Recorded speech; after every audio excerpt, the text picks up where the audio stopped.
Archaeology has been a quite remarkable help to the understanding of the Bible.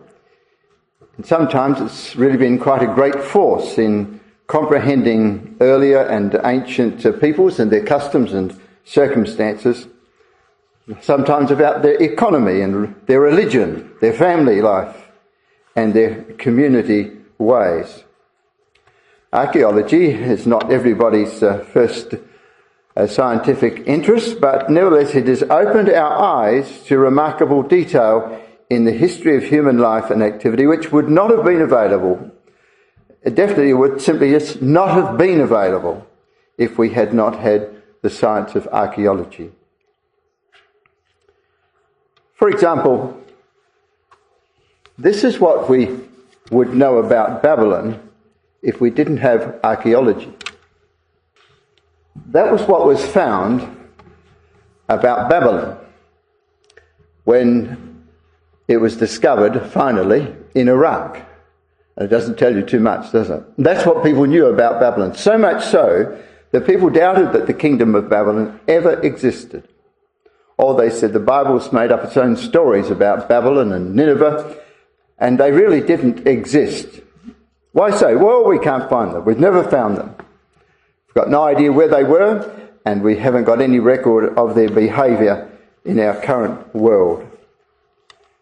That's what a lot of people thought in the 19th century, when the higher critics began to mount their offensive against the Word of God. Of course, people before that time had believed in Babylon because it's clearly mentioned in Scripture. But there's not much known when all we have is a hill, and even that, of course, was not until the middle of the 19th century before that was found. You know that Babylon was a city of 15 miles by 15 miles.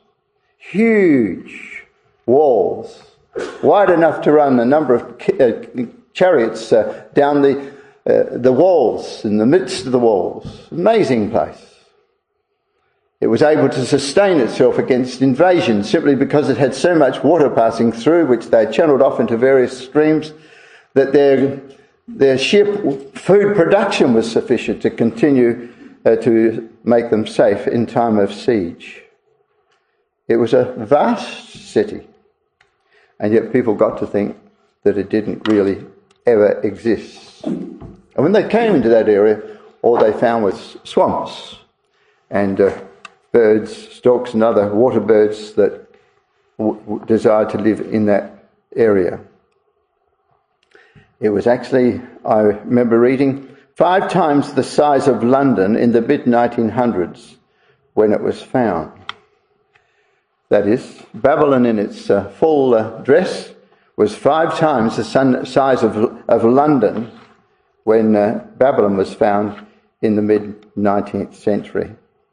It was a place of spectacular palaces and hanging gardens, which have now become famous and so on. One of the 7 wonders of the world.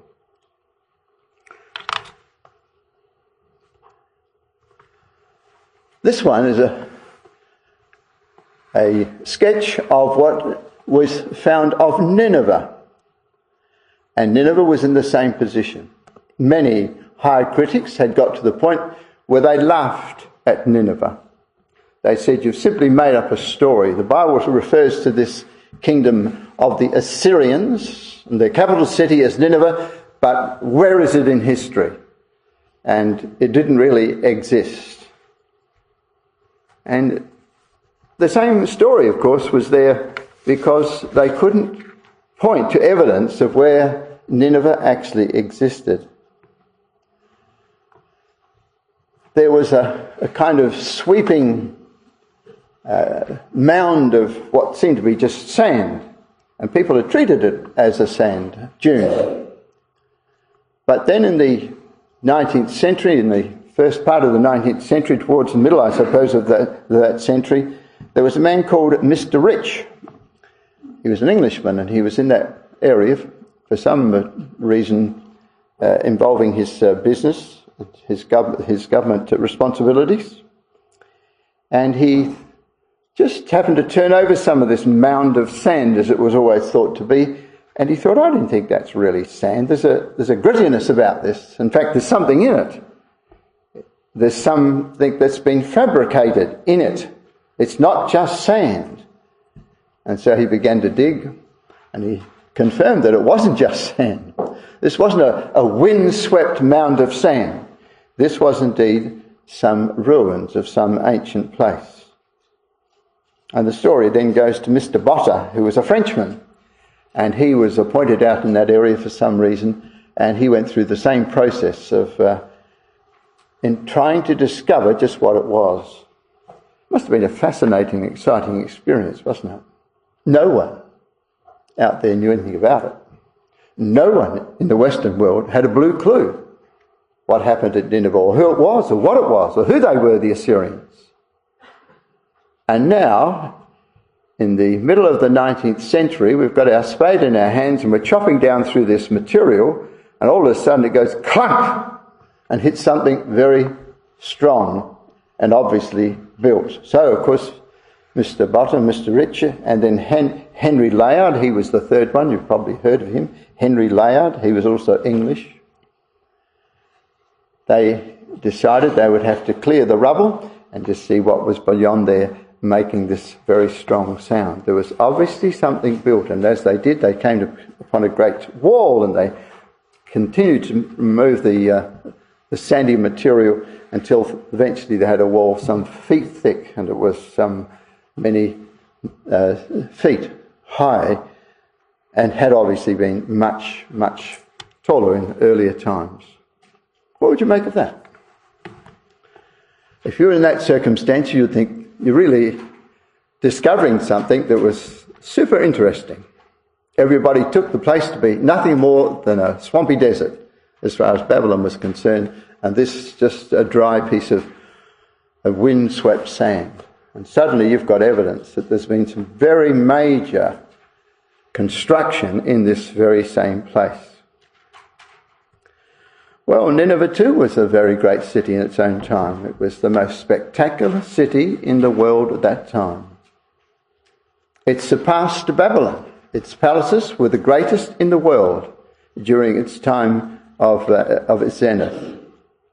As a matter of fact, they used much of the stones of Babylon to build the city of Nineveh, because there weren't stones around. You couldn't just go around to the quarry that was nearby, because there wasn't any quarry. There was no cliffs of rocks and so on. So what they did is go and take the building materials of Babylon and incorporated those into the magnificent palaces that they were discovering had been built at Nineveh. Well, I tell you what I really think is very fascinating about this story. Do you know what people did when they discovered that? They were so excited about that they wanted to get it to the public eye, because most people had kind of come to think that it was just a story in the Bible. But the British authorities, the French authorities, and to some degree the German authorities too, who were also by now involved in it, they began to take sections of it that were interesting, something that had a depiction of an animal or coloured marble or other works of art. And they boarded that onto floats, which they put onto the Tigris River, because the city of Nineveh was on the Tigris River. And of course they didn't have the ready pumped up floats that we might have today, so they pumped up these skins of animals, considerably larger, but nevertheless just skins of animals. And if you had enough of them, you could make the float quite large. And if therefore there was good floating capacity, you could put some of these great creatures that they had found, these works of art in Nineveh, you could put them on the float, run them down the Tigris River, down to the Persian Gulf, put them on the English or French or German ships, and take them back to your capital cities. So did you know that in London, in Paris, and in Berlin, there are to this day significant indications of what Nineveh really was like. If you were to visit London today, it's very likely that you'll be asked if you'd like to see the British Museum. And if you did, that's what you'd find, Nineveh. Is that interesting? I think that's really interesting, don't you? I don't even believe that that was really accident. Here was a cynical world that had begun to think the Bible didn't really mean what it said. And then all of a sudden this Mr. Rich and Mr. Botter and Mr. Layard came across almost accidentally, like it was just in the holidays almost. They came across this evidence that led to those three countries, particularly England, putting in the best known museums in the world, the London, the Paris and the Berlin museums, which at that time would have been the three principal museums in the Western world, wouldn't it? There was this very ornate display in every one of them of the marvellous detail of the scriptural record. And eventually, nobody said Nineveh never existed. It just quietly went off the record. And I think that's how God sometimes answers his critics, until he provides the evidence, until it becomes embarrassing to the opposition and they just quietly walk out of the room and leave the debate. The Bible was correct.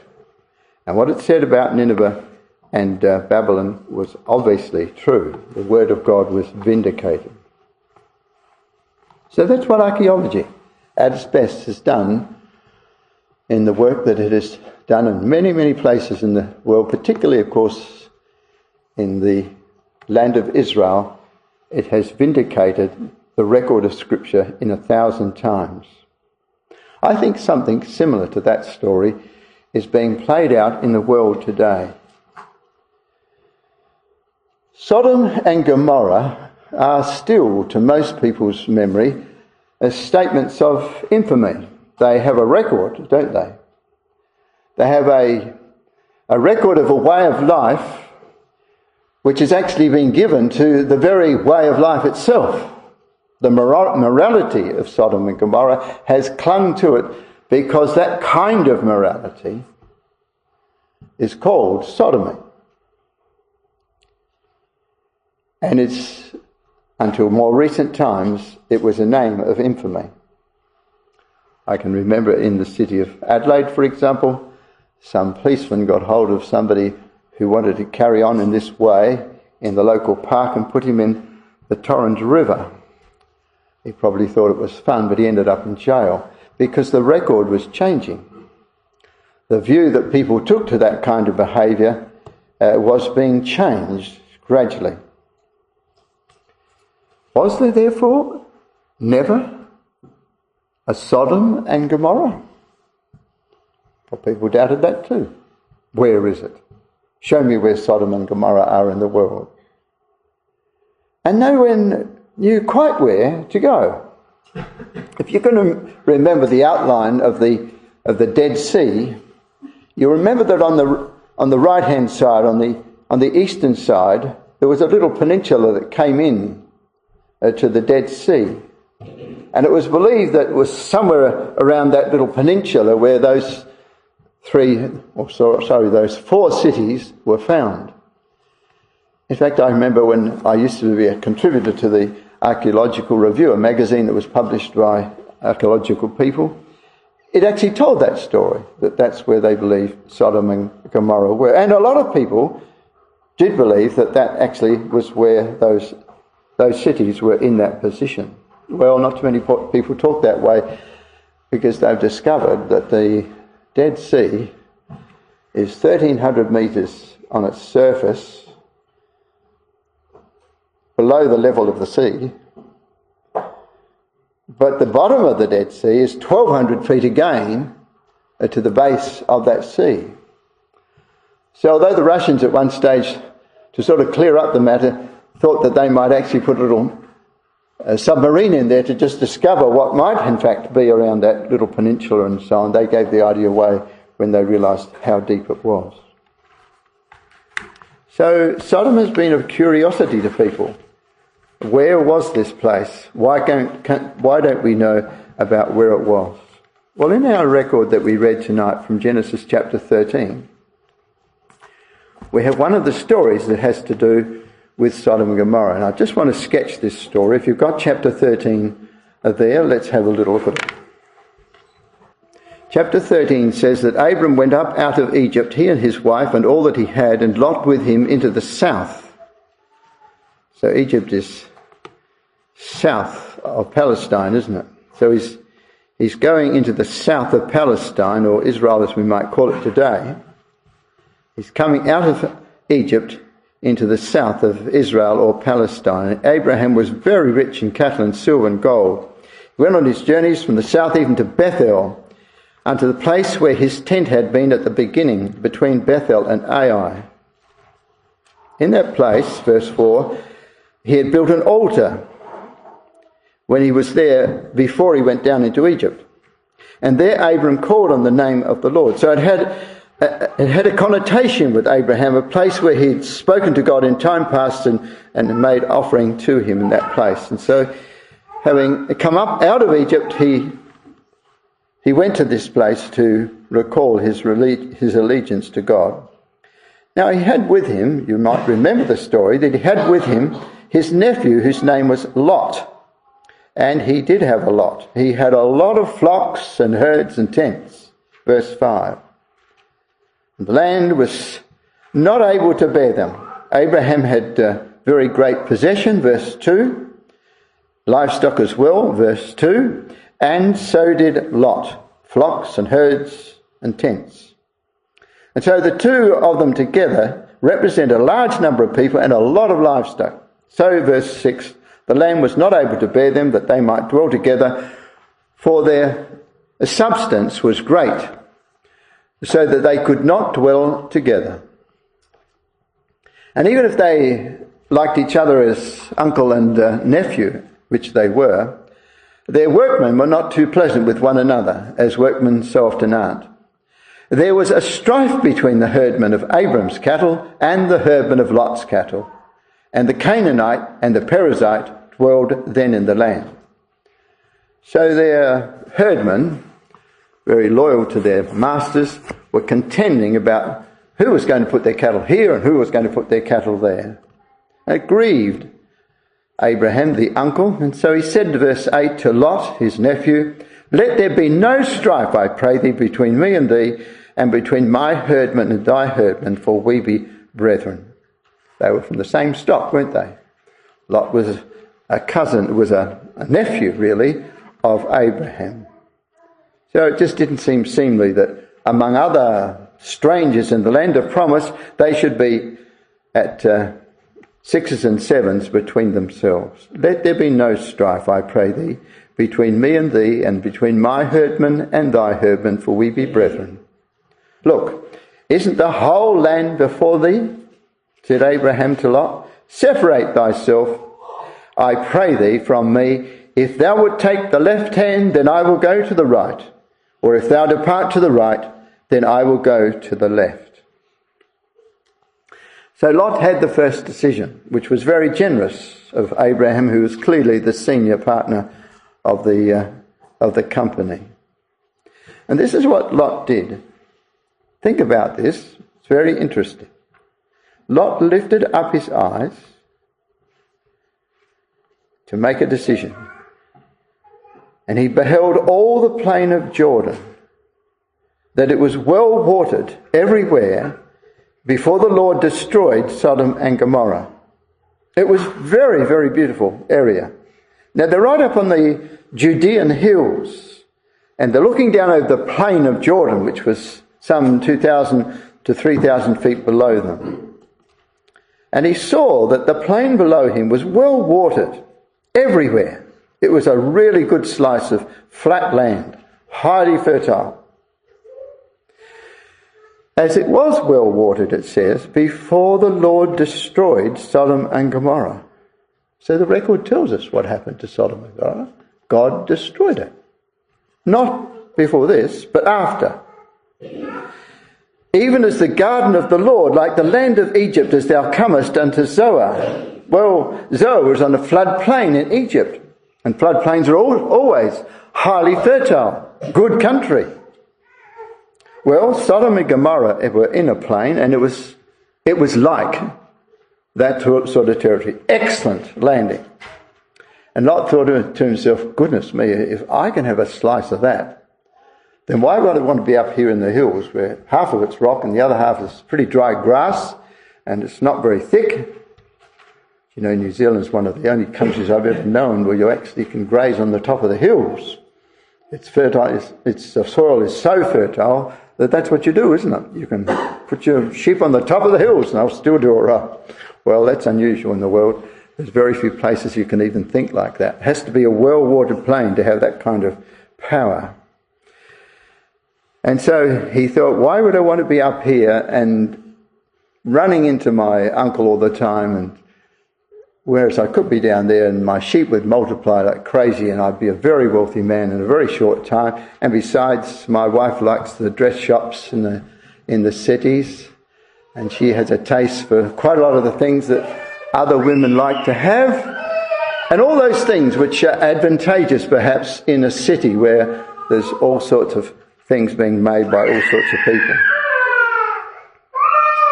So verse 11, he makes his choice.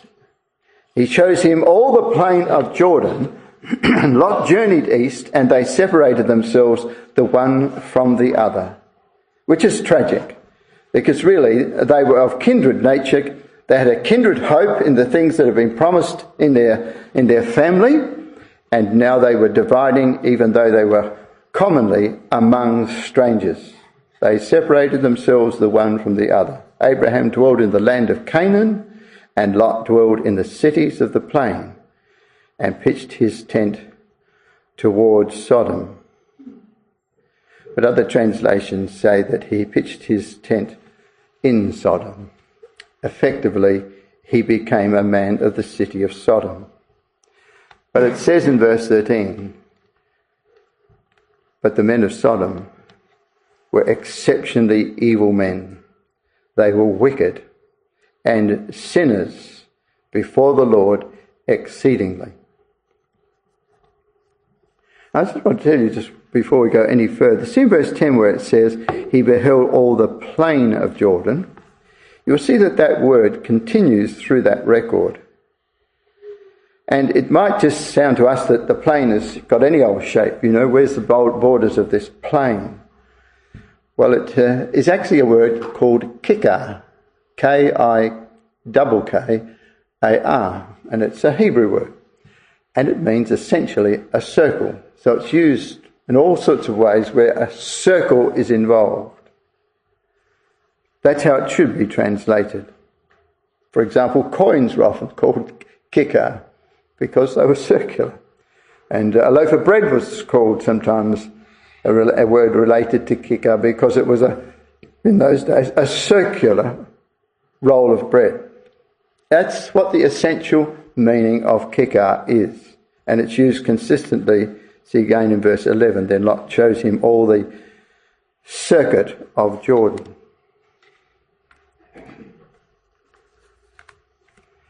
So that's the first major introduction we have to the story of Sodom of Gomorrah. Well, the cities that were in that plain are called Sodom and Gomorrah, but in chapter 14 we see that there were others that were there as well.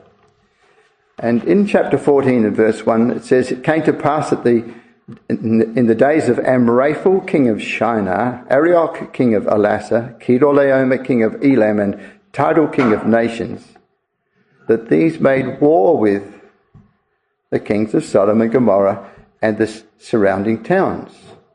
Verse 2, Bera, king of Sodom, Bersha, king of Gomorrah, Shinab, king of Admah, and Shem-Eber, king of Zeboim, called Zeboim because there were sort of two Zeboim cities, and hence I-M, which means plural, on the end.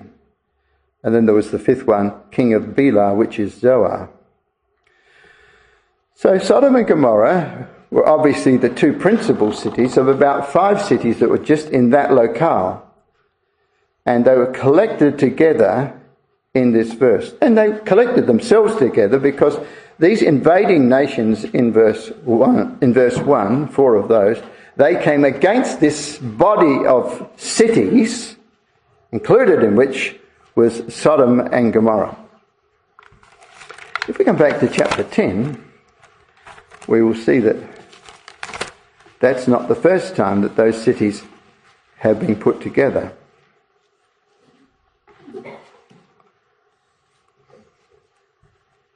In chapter 10 and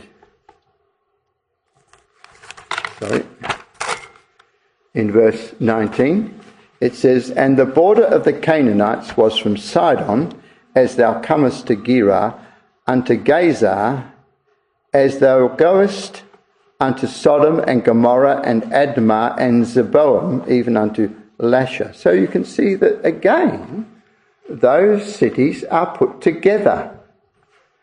They were in league with each other, and chapter 14 makes that very, very clear, that they got on well together on the same piece of ground, and they were prepared to defend each other. But they must have been significant too, mustn't they? They're mentioned in chapter 14, which means they weren't just short-term cities. They were significant cities that had a history of working together and probably a common way of life. They were quite thick, we might say, in their life together. If you come now to chapter 19, this is what the Bible said happened to those cities.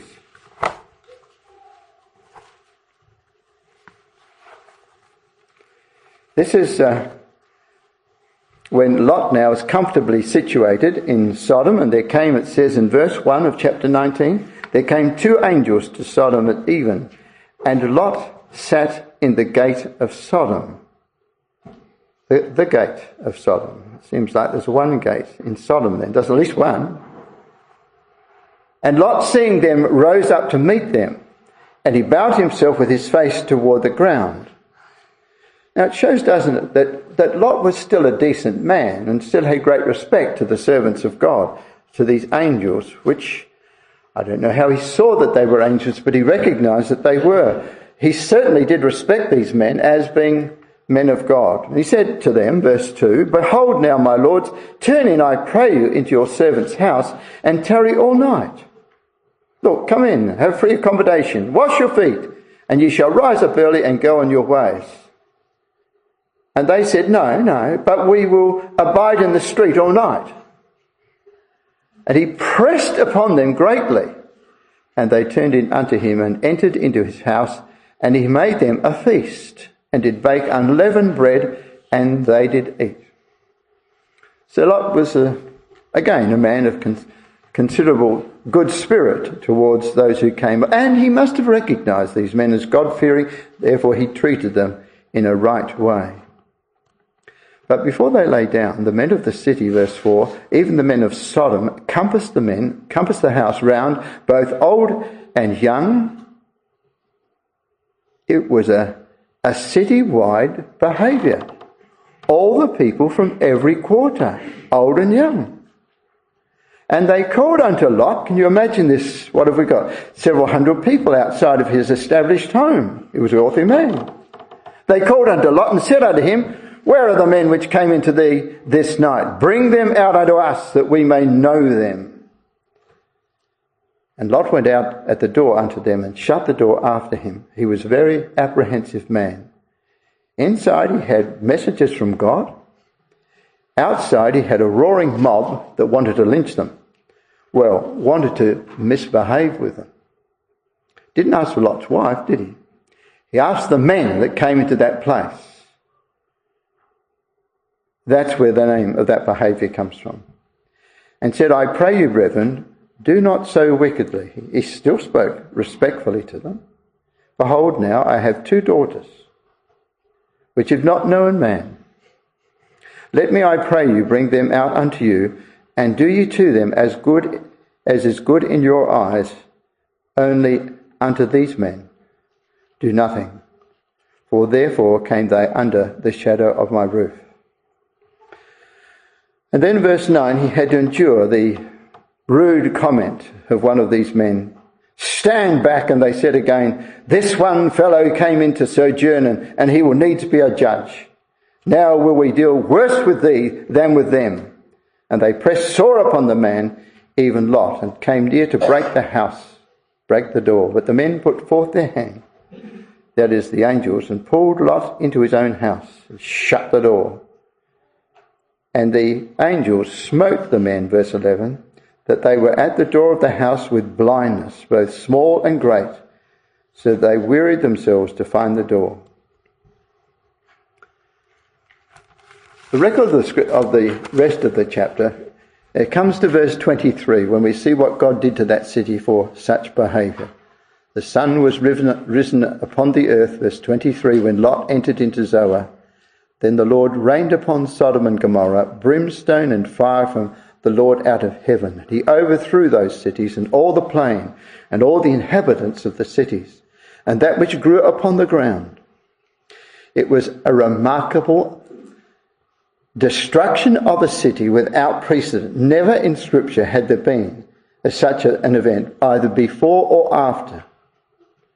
He rained upon Sodom and Gomorrah brimstone and fire from the Lord out of heaven. We've had disturbances in Italy in recent times, or even in your own dear city. But nothing like this. Rained upon Sodom and Gomorrah. It's a direct divine judgment. It was brimstone and fire from the Lord out of heaven, and he overthrew those cities. Notice the terms. He just turned them upside down.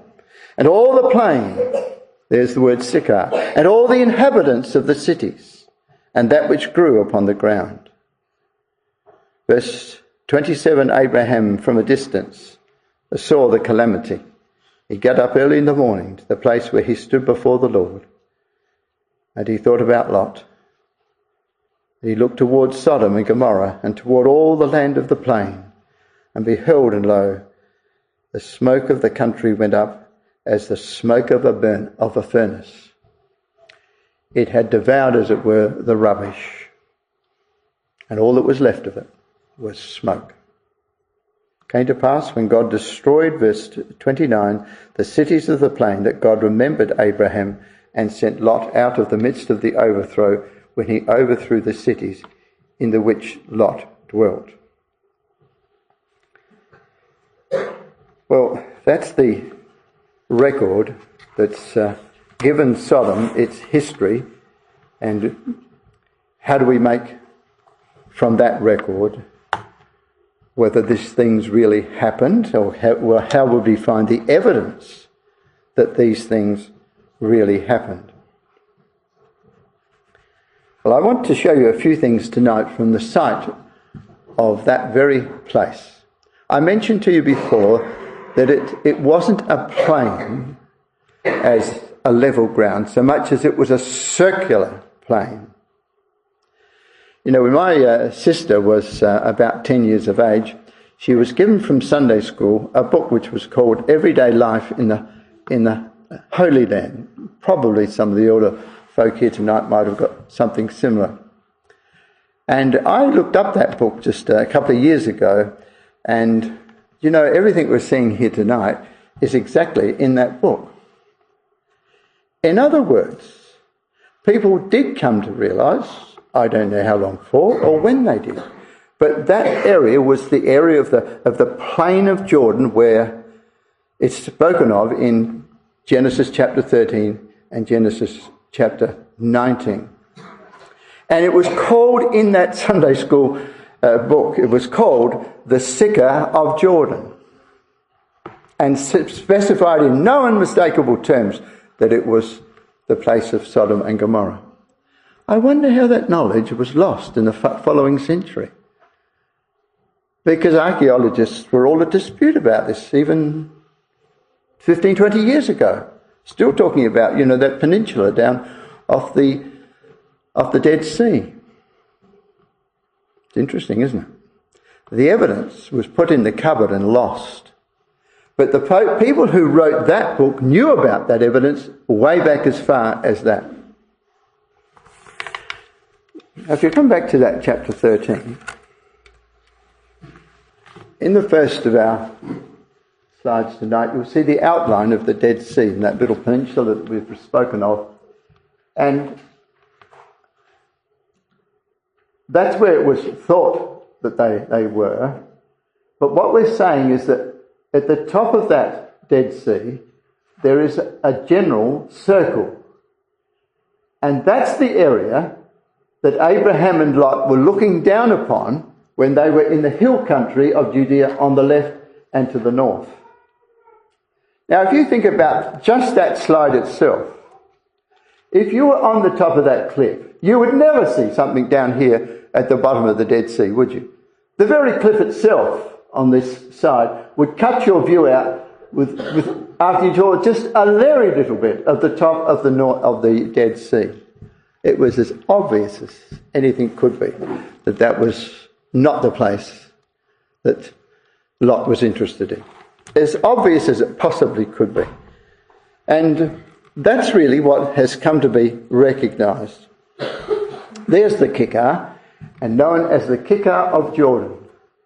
It's a circular piece of land. It's not an exact circle, but it's a general circle of land that is flat and very fertile indeed. To this day, it's very fertile. If you've come from Jordan into Israel, you may have recognised when you came through at that low level, just above the Dead Sea, that it is very fertile, isn't it? Still to this day. And Jericho shares that Kikar on the western side of the circle. And up there where it says Bethel and Ai, that's where Abraham went, and he made his altar again and prayed unto God when he came out of Egypt. So you can see just, the average person can see just as a matter of common sense, that it was not down the bottom of the Dead Sea at all. It was something that was much more obvious to all concerned. And so that's what troubled the people that started to look into this about 10 years ago. And they came to the conclusion that a great mistake had been made. That's just a blow-up of the same thing. Southern Jordan Valley on this side is Jordan Valley running down, and here's Jericho, and in that other half were the cities of Sodom and Gomorrah and so on. Why did they think that it might be the place?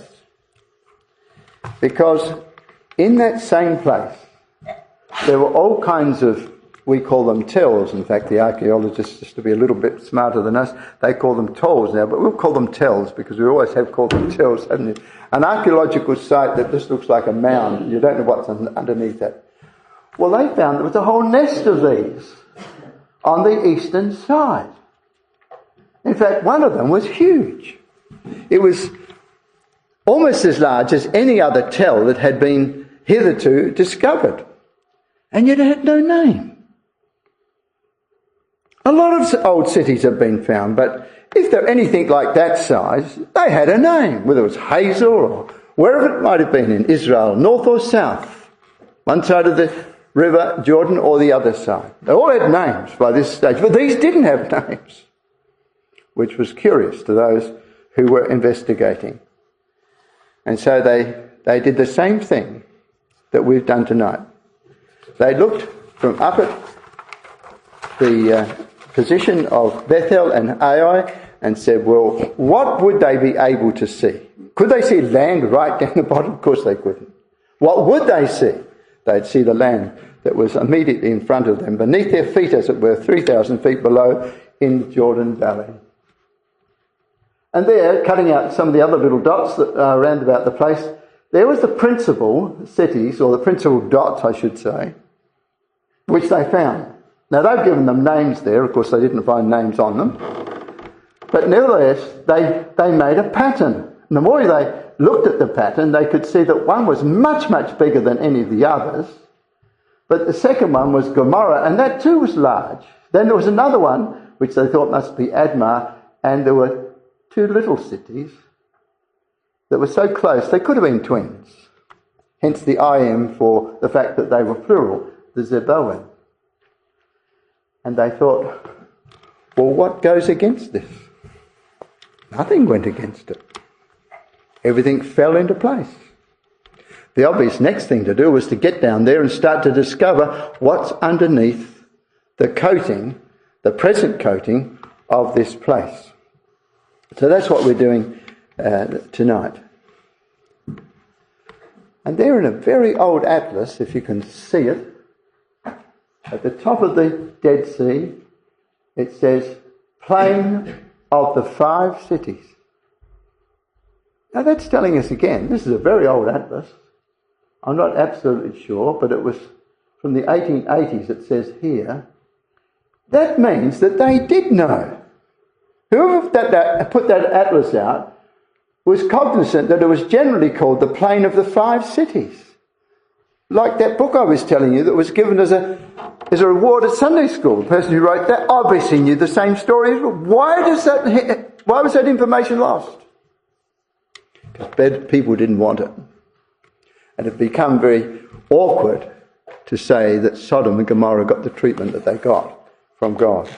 I'm sure that's the reason why the information was lost. Embarrassing information is often lost. Ask the Americans.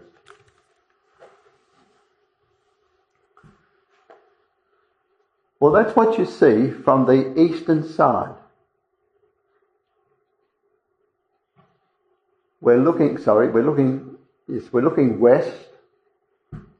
So we're on the rise that would go up to Jordan, and we're looking at the size of that. Now, dear friends, dear folks, that's a huge place, isn't it? To say we can't have any knowledge as to what that place is just almost absurd. What tell is in all the archaeological areas? As large as that, the answer is very few indeed. And what, this has no designation? Nobody knows what it was? The idea was ridiculous. And that's what the archaeologists began to realise, that really this is ridiculous. This is a massive place. You know, they've been working on that for 10 years, and they reckon that they've uncovered about 1% of it in 10 years. So it's a 50-year project at the best.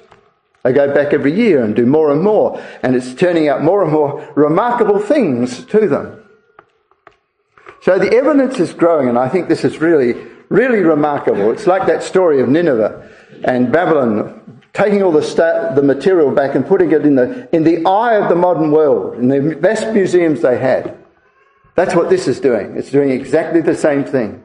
It's taking evidence, overwhelming evidence, that Sodom and Gomorrah existed and went out of existence in the most peculiar and remarkable way. That's no ordinary tell, indeed. That's looking at it from the other side. Again, you can see it's a massive site, isn't it? And is it well watered? It certainly is. Banana palms all around the place. Beautiful orchards and so on. On the other side across there is Jericho, which was always known for its fertility. There they are working. This is no pie-in-the-sky idea. These people are down to work. They're doing it the professional way. They find some little object, they pull out their brush and they brush around it and do it perfectly because they want to keep the evidence. No, it's being done absolutely as the masters of archaeology would say it should be done. And so these are the things that have been found in that site. This lady seems to have found some origin of coin pieces, of golden coin pieces. And you can see from the other photo that they're really working, aren't they? This is a big and remarkable project. It's no amateur thing at all. They're doing it all the right way and putting in hundreds of hours, very often of voluntary work, to make it clear that this is what is happening.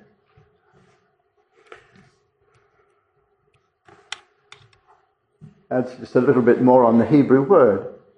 In the Old Testament, Hebrew refers most often, over 50 times, to a talent of metal or a circular flat loaf of bread. Of course, it isn't a loaf of bread. It's called a kikar because it's a circular piece of land. Now we go up to Bethel and Ai, and we did what Abraham and Lot did. We do what they did. Before us, by the way, is Jericho.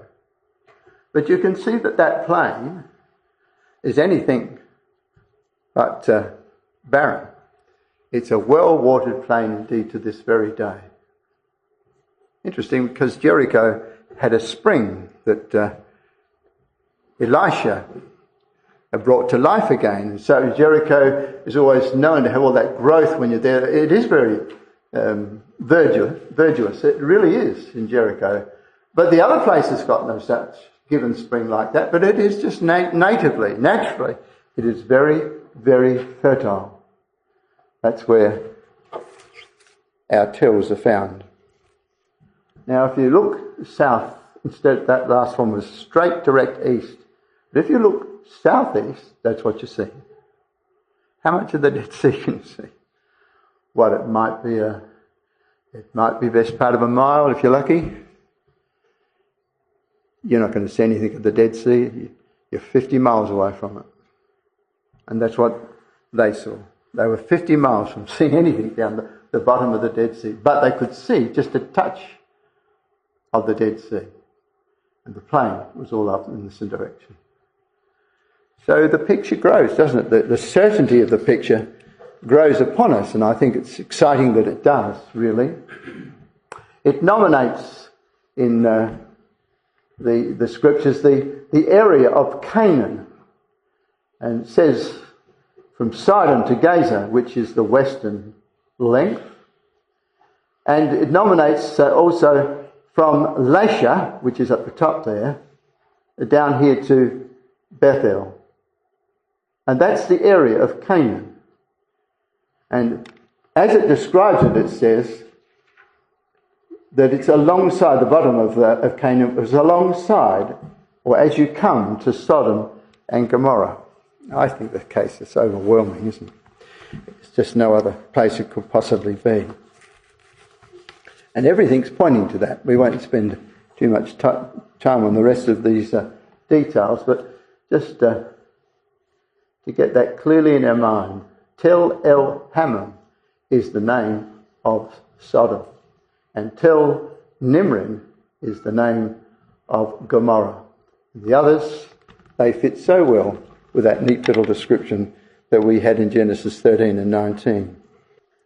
Again, we don't need to really stop on that. You can see the circular concept that's involved. There's Tel El Hammam again. You can see the banana groves, banana orchard, if that's the right word for bananas. You can see it spreading along the side, and it's beautiful. And there's the Great Tel. It was obviously a considerable sized city. It's going to take a vast amount of work to get to the bottom of all that. Whether you need to get to the bottom might be debated, but the evidence is overwhelming already in the things that have been pulled up. Looking at it from the other side, there it is again. I find it really almost humorous that men have found all sorts of finicky little things in archaeology by running up into some little crevice or something to find something or other that might be of spurious interest, and yet they couldn't tell us what that was. But I don't think there's anyone in the room that wouldn't be able to say pretty evenly already that that's got to be the place. The evidence of the destruction, well, it's coming to them all the time. Every time they go back each year and they come back and do several months' work. And what they find is that there is the sense of an overthrow. It's not the sense of invasion. They haven't seen anything that indicates an invasion at all. But they very often find remnants of mankind under a layer of ash that sometimes is something like 15 inches high. Well, you just don't get to 15 inches of ash from just the fire in a city, do you? So that is when God overthrew it with brimstone and fire. There was something added to it that came down from above when God overthrew those cities. And there again, it's just been overthrown, just lapped over. As God overthrew those cities and all the plain and all the inhabitants of the cities. And the archaeologists say, we never see ruins like that. And there, would you believe it, is some of the many remains of mankind that they have found in those places. Not sort of like you do in the ruins of the volcano in Italy, there's never ever any evidence that they were sort of running for the gate like we found in those ruins. There's ruins that indicate they were still like just caught where they were, as you would expect from the way it is described. Quite different, they say, to anything they've seen in Italy. Very interesting, marvellously interesting. And it said that Lot was sitting in the gate. Not a lot of details, but it says the gate. I would have thought a place like that had a number of gates. Would you believe it? They have found a gate. And there it is. So they looked at the foundations of the gate, and I don't know the details of archaeology to that point, but what they're saying is that that's exactly the style that was in vogue at that particular time in that particular area. So if your imagination is good, you can see Lot sitting there in the gate among the elders of Sodom, giving adjudication on matters related to their behaviour. There is a gate there, and they found it. They were very, very excited when they found that. They have not found another gate in any other place. And there is evidence of something that has just collapsed and fallen over, as they described it. It's not of invasion, it's not of earthquake, it's of something that has just been forced and overthrown, as God describes it. How remarkable. City wall there, and there's sort of a gate in it, but it's not in the right place at all. And there's what they're now able to build up. You know how the archaeologists do? They get the lower stones and they can build up in some way. They have some idea too of how large and high the building might have been. This is their sketch as they see that. And you might notice who did this sketch. Our brother Lane Rittmeyer was very signal to this whole matter. He's done all of the archaeological drawings related to it, and he's quite an authority on it. It's very thrilling, I think, to find that a Christadelphian has been involved in it. This is another city that has been unearthed, a city called Knossos, and many of the similarities of structure in this were found in the city of Sodom and Gomorrah, which was in a kindred time of occupation. Well, if we come to the words of the New Testament, it does give us a feeling of great responsibility, because Jesus commented upon this city, so did the Apostle Peter, and so did Jude the Apostle. Let's come and have a look at those words that they say. In the 17th chapter of Luke, we have the words of the Lord Jesus Christ. Did he believe that Sodom existed? He most certainly did. So in verse 28 of Luke 17, likewise he said, also, as it was in the days of Lot, they did eat, they drank, they bought, they sold, they planted, they builded. And they certainly did, didn't they?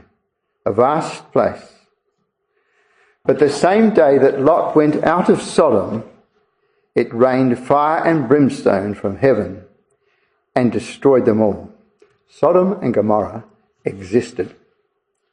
And when they left, God rained fire and brimstone, which is exactly how the archaeologists are seeing the remnant. Even thus, he says, shall it be in the day when the Son of Man is revealed. Now, if people today are going to press ahead with the behaviour of the Sodomites, of Sodom and Gomorrah, then they are inviting, are they not, the wrath of Almighty God? And even our own attitudes in seeing all of those things happening need to be adjusted so that we are really in favour of what God is saying. It's not a matter of current legislation and what the current generation might think about it. It hasn't changed a wrinkle. In fact, it's worse today. It's more sophisticated. It's gone right into the centre of government legislation. It's worse. And they're proud of it. As a matter of fact, the person who doesn't agree is the man who is on the outside today. far worse than it ever was in Sodom and Gomorrah. What does God think of our generation? Sometimes it's frightening to contemplate it. Here's Peter's comment. 2 Peter chapter 2, perhaps verse 5, to bring us in. And spared not the old world, but saved Noah the eighth person, a preacher of righteousness, bringing in the flood upon the world of the ungodly. So it was in Noah's day. Did Peter believe in the flood? Of course he did. But he believed in Sodom and Gomorrah too. Verse 6, and turning the cities of Sodom and Gomorrah into ashes. Remember what I said before? You'll find 15 inches of ashes and no stones above them, and just remnants of people and whatever underneath them. You don't find archaeological sites like that. The reason is that he turned those cities of Sodom and Gomorrah into ashes and condemned them with an overthrow, same word, isn't it, as Genesis chapter 19, making them an ensample unto those that after should live ungodly. Look at those words. How powerful they are to our generation. And delivered righteous Lot, vexed with the filthy conversation of the wicked. And so Lot was apparently saved out of those circumstances because he himself personally had not corrupted. Well, that righteous man, verse 8, dwelling among them in seeing and hearing, vexed his righteous soul from day to day with the ungodly deeds of Sodom and Gomorrah. There's us. We should be vexed by what we hear and not just accepting it as, well, that's where the world is. We just have to get used to it and agree with it. Those that are on God's side will be the ones that will be on his side when the earth is judged.